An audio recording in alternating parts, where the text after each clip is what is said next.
Pra faleminderit shumë, sot është edhe një moment shumë i mirë që të shpallim përpara jush rezultatet, që i kam pas klinika për sëmundje të syrëve bashkë me koordinatorin nacional, duke koordinuar një proces ndërmjet klinikës dhe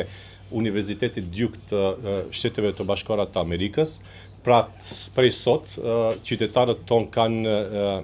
mundësi që të marrin shërbime shëndetësore të cilet janë në nivel botror të njohura, teknika të cilet janë shumë pak invazive dhe mund të ndihmojnë në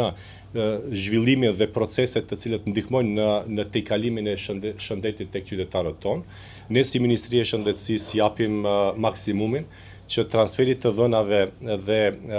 kooperimin ndërmjet institucioneve si brenda në shtet ashtu edhe jashtë të jetë në maksimum, për shkak se besojmë se pa një koordinim dhe pa një bashkëpunim me qendra botërore siç është Duke University, neve nuk do të mundemi të japim shërbime të nivelit botror ashtu siç sot e ka bërë klinika e sëmundjeve të syrit bashkë me drejtoreshën dhe me koordinatorin nacional të shtetit. Pra uroj që edhe në të ardhmen ky bashkëpunim të jetë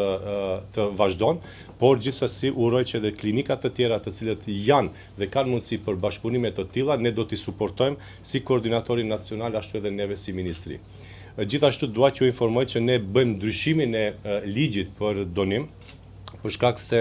transplantacioni nuk mund të bëhet nëse nuk kemi qytetarë të cilët do të bëjnë donimin e